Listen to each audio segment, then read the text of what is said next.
Hello, everyone. Welcome back to the Jimmy Dore Show. I'm your guest host, Chris Keene, filling in for Jimmy. He's on his way back from Australia as we speak. I'm here with Misha Paulin and the hilarious Kurt Metzger. Donald Trump is in the news. Shocker. Can you believe it? Oh, my God. Who would have seen this coming? Georgia prosecutor kills the historic election interference case against Trump and allies. This is CNN Breaking News.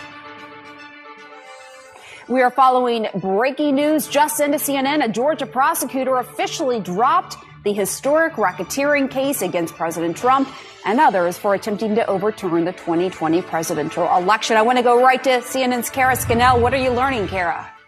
Good morning, Pam. Yeah, this new filing in from the prosecutor who had taken the place to look into the Fulton County investigation of Donald Trump and others has filed a motion with the court saying that they are not going to move forward with the case or dropping the charges. What he filed what's known as a nolle pros, and that means that in theory, because if the statute of limitations hasn't run out, a case could be refiled. But he attached to his filing about a 20-page statement explaining his rationales for why he did not think that they should move forward with this case. You'll remember this was the case that began with Donald Trump making a call to the Georgia Secretary of State, Brad Raffensperger, urging him to find the votes. And then District Attorney Fani Willis brought this historic investigation and filed those racketeering charges against Donald Trump and dozens of others for interfering with the 2020 election. She was then disqualified from the case because of an undisclosed romantic relationship with another prosecutor. And that is how this case now fell into the hands earlier this month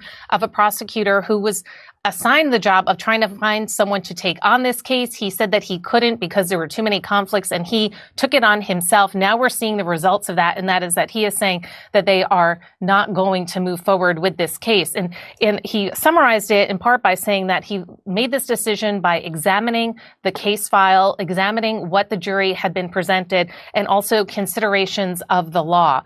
He says that, contesting an election is not unlawful, but and that is part of the reasons for why he decided not to move forward with the charges at this point. But again, this is a nolle pros filing, meaning that they're dropping the case right now. In theory, it could be revived if the statute of limitations doesn't run out. But of course, Donald Trump is still in office for another 3 years. Pam, this is the last of the criminal prosecutions that have been hanging over Donald Trump as he entered the White House. The only conviction that he faced out of the 4 indictments was the one in New York for the hush money payments. And that one he is appealing. Pam? All right.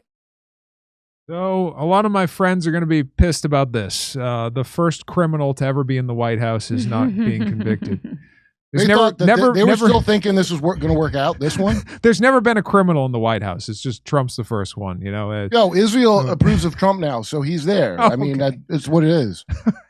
I'm still waiting for George W. Bush to face trial for killing 1 million people, but I guess that's never going to happen. Well, I thought Obama was going to do that, but no, instead he just continued everything that Bush did. We torture some folks. What do you want? Yeah. He was going to close Guantanamo Bay. That never happened. And now we got Trump doing this election stuff. Looks like... it's not a crime to contest an election. No. By the way, those charges were always horseshit. Yeah. And why would you trust any of the elections of this country? Are you stupid? Well, you say things like that, and I say things like I just said, and I've said this before, people, that doesn't mean I like Donald Trump or support Donald Trump or think that he's some good thing for the country. But it's just ridiculous. We have war criminals that have been president. They haven't been convicted of anything. And this is what we're doing. We're whining about him making a call to find votes. The move means that Trump has dodged criminal legal jeopardy for his attempts to overturn his 2020 election loss to President Joe Biden. The federal cases against Trump from special counsel Jack Smith on election interference leading up to the January 6th Capitol riot and on mishandling classified documents were previously dropped. Given the complexity of the legal issues at hand, ranging from constitutional questions about the supremacy clause to immunity, jurisdiction, venue, speedy trial concerns, and access to federal records, and even assuming each of these issues were resolved in the state's favor, Bringing this case before a jury in 2029, 2030, or even 2031 would be nothing short of a remarkable feat. Peter Skandalakis, very Greek-sounding name, it sounds like, the prosecutor on the case, wrote Wednesday. He added, in my professional judgment, the citizens of Georgia are not served by pursuing this case in full for another 5 to 10 years. The high-profile case peaked in dramatic fashion when Trump surrendered to an Atlanta jail for a little over 20 minutes in August 2023, where he was forced to provide his mugshot for the first time. The case was seen as the most likely of the various criminal charges surrounding Trump to go to trial because it was a state case handled by a local Georgia prosecutor rather than federal charges that could be pardoned. Trump's lead Georgia defense counsel, Steve Sadow, said in a statement that the political persecution of Trump was finally over. This case should never have been brought. A fair and impartial prosecutor has put an end to this lawfare, he said. In early 2024, Michael Roman, a campaign official for Trump in 2020, filed a motion that eventually derailed the case, getting District Attorney Fani Willis disqualified from prosecuting the case because of a romantic relationship she had with Nathan Wade, the special prosecutor she hired to help in the investigation. I gotta be a special prosecutor. Is that how you get ladies, Misha? He's a very special It's prosecutor. one way, yeah. Stop calling her Fani, stupid CNN. Fani. The defendants, Fanny? the defendants argued that Willis financially benefited from the relationship with Wade, who defense attorneys say covered several vacations for the pair. They were going on vacations together. That's nice. Yeah, they were, Remember they those were in hearings? They were cabins. hilarious. Oh, I remember this Yep. now. I forgot nice about this cabin. story.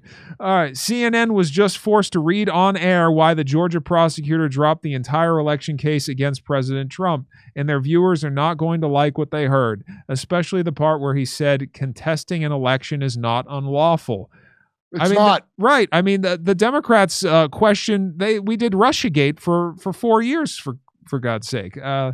We were questioning that election. We questioned Bush getting elected in 2000. This has always been a thing. Right. A legal question Al Gore did. He dropped it of his own accord, but you're allowed to do that. Right. Why would you not be allowed to contest an election? Right. A direct hit to the narrative they have been peddling for years. Breaking, Judge Scott McAfee has officially dismissed the Fulton County criminal prosecution of President Trump and all of his co-defendants. Fani Willis took President Trump's mugshot.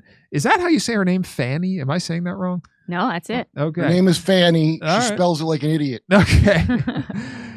Fani Willis took President Trump's mugshot, and all she did was help him be reelected. And there it is, guys. There's his rap album cover. I know. It's almost like they're all on the same side at the end of the day, isn't it? Yeah. Everybody, huh? I mean, this did only help Trump. And what bothers me about this kind of crap is people never ask why.